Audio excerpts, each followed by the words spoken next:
अभी हमने एक बात करनी है और बात यह है, एक रवैया हम देख रहे हैं, ज़्यादती का एतराफ़ करो, हमदर्दी भी करो, मगर जिसको रगड़ना है रगड़ दो उसे।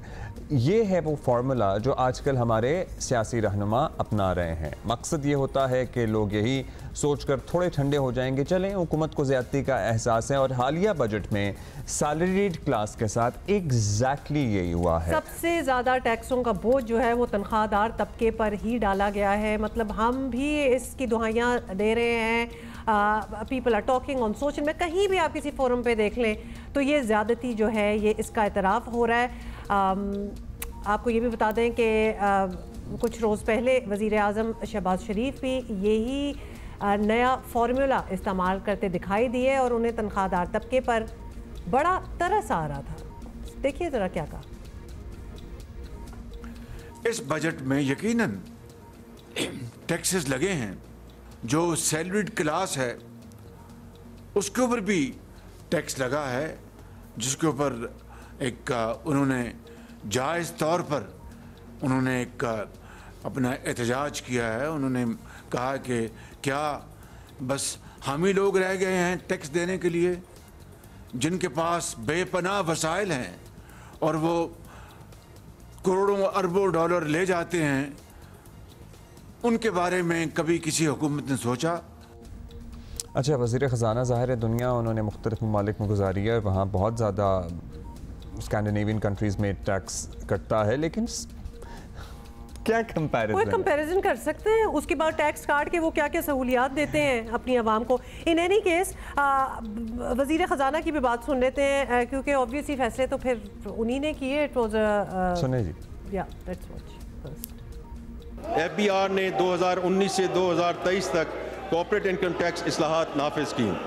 अब पर्सनल इनकम टैक्स इस्लाहात लागू करने की ज़रूरत है ताकि पर्सनल इनकम टैक्स की शरह को बैनुल अक़वामी मयार के मुताबिक किया जा सके। जबकि टैक्स स्लैब्स में कुछ रद्दबदल तजवीज़ किया जा रहा है, ताहम नॉन सैलरीड अफराद के ज़्यादा से ज़्यादा टैक्स की शरह 45% रखने की तजवीज़ है। अच्छा, होता पता क्या है कि फ्लावर मिल वाले एहतजाज शुरू कर रहे हैं, आज से हड़तालें शुरू हो रही हैं जी। उनकी किसी और तबके पे लगता है, होता है कहता है जी हम काम बंद कर देंगे, वो मिल लेते हैं उनकी एसोसिएशन। सैलरीड क्लास क्या करे?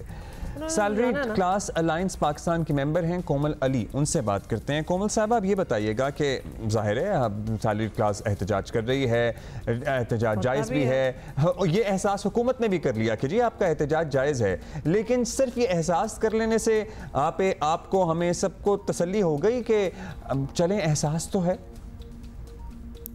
सोचने वाली बात यह है कि अगर वो कई बयानात दे रहे हैं कि उनको एहसास है, इसका मतलब है आपको पिछले साल भी एहसास था, जब आपने 3 साल पहले भी आपने टैक्स के रिबेट्स बंद किए, फिर आपने टैक्स बढ़ाया, फिर आपने पिछले साल वापस टैक्स बढ़ाया, तब जाके ये अलायंस फॉर्म हुई थी लास्ट ईयर।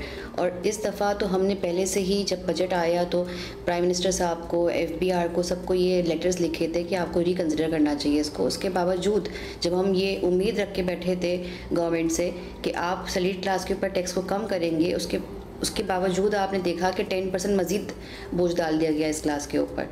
तो अब ये बोझ डालने के बाद अगर आपको इस बात का एहसास हो भी रहा है तो देखने की बात ये है कि अब आगे आप करते क्या हैं। यू हैव अ पॉइंट कि मतलब एहसास करना इज़ वन थिंग, लेकिन उसके बाद किया क्या? तो आप ये बताइएगा कि आपकी तंजीम बजट के बाद से तनख्वाहदारों पर टैक्स में इजाफे के खिलाफ एहतजाज कर रही है। क्या इस दौरान हुकाम में से किसी ने आप लोगों से रब्ता किया, कोई रिलीफ का वादा किया, कोई बातचीत आगे बढ़ी? तंजीम तो हमारी जो है पिछले साल से काम कर रही है। पिछले साल भी जब बजट में इंक्रीज़ आया था सैलरी क्लास के ऊपर, तो हमने काफ़ी सारे लेटर्स लिखे थे और फिर हमने पूरे साल ये कोशिश की जिस फोरम से भी हम आवाज़ रेज़ कर सकें। और आपने देखा होगा कि पाकिस्तान बिजनेस काउंसिल और दूसरी तंजीमें भी गई थी FBR और मिनिस्ट्री ऑफ फाइनेंस के पास ये बात करने कि आप सैलरी क्लास को ही बार बार टारगेट क्यों करते हैं, लेकिन उसके बावजूद भी कोई हल नहीं निकला। हमने पहले भी लेटर्स लिखे हैं FBR को, मिनिस्ट्री ऑफ फाइनेंस को, प्राइम मिनिस्टर को, और हम वापस अपील कर रहे हैं कि आपको इसको रिकन्सिडरेशन की ज़रूरत है। अभी तक गवर्नमेंट से किसी ने हमें कांटेक्ट नहीं किया है ताकि हम उनके पास जाएं और उनसे बात करें। हालांकि हमने एक अर्ज़ी ज़रूर डाली है मिलने की फाइनेंस मिनिस्टर साहब को, जो अभी तक अवेटेड है। अच्छा, अब ये बताइएगा कोमल साहिबा के पेट्रोल पंप वाले हों, फर्टिलाइज़र वाले हों, हमने देखा है कि ये लोग या तो इन्फ्लुएंस इस्तेमाल करते हैं या हड़तालें वगैरह करते हैं, फ्लावर मिल वाले भी, और कोई ना कोई सहूलत ले लेते हैं। तनख्वाहदारों के पास तो ज़ाहिर है नहीं है ये ऑप्शन। क्या किया जा सकता है? क्या अदालतों से रुजू किया जा सकता है? उनसे रिलीफ की तवक्को रखी जा सकती है? अच्छा, ये काफ़ी अच्छा सवाल किया है आपने कि तंजीमें जो हैं बाहर निकल रही हैं स्ट्राइक पे, और आप देख भी रहे हैं कि किसी तरह से जो है वो उनकी बात मानी भी जा रही है। लेकिन ये जो तंजीमों की आप बात कर रहे हैं, इनका वजूद पाकिस्तान में काफ़ी सालों से है, लेकिन अनफॉर्चुनेटली सैलरीड क्लास को लेकर अभी तक कोई फ़ोरम ऐसा नहीं था, क्योंकि ज़रूरत ही पेश नहीं आई कभी बात करने की। लेकिन कोई तो वजह होगी पिछले 3, 4, 5 सालों के अंदर जो आपने टैक्स का बोझ इस तबके के ऊपर डाला हुआ है कि अब वो मजबूर हो गई है कि वो अपनी आवाज़ उठाए, और यहाँ तक कि रोडों पे भी निकल गई है। हालांकि इस तबके का काम 9 to 5 की जॉब करना है और फिर घर जाके अपनी फैमिली के साथ टाइम गुजारना है, लेकिन अब वो समझती है कि अब उनकी जो पहुंच से बाहर हो गया है ये टैक्स पे करना, क्योंकि घर के अखराजात ही पूरे नहीं हो रहे तो वो टैक्स कहाँ से भरेगी। 119% ब्रेन ड्रेन हो चुका है कंट्री से।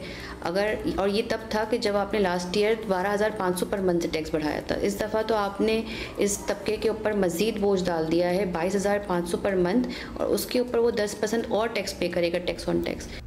थैंक यू जी कोमल अली। और ये हम सारी लाइन सैलरीड क्लास का लोगों की देख रहे हैं जो प्रोटेस्ट कर रहे हैं। मतलब ये वो तबका है जो 9 से 5 काम, 9 से 5 तो खैर होता ही नहीं है, 9 से पता नहीं 9 तक ही होता है, और उसके अलावा ये प्रोटेस्ट भी कर रहे हैं, और फिर 2 घंटे इन्हें घर जाने में भी लगते हैं। ऑफ कोर्स वो तो होना है, और उसके बाद सुबह सुबह दोबारा।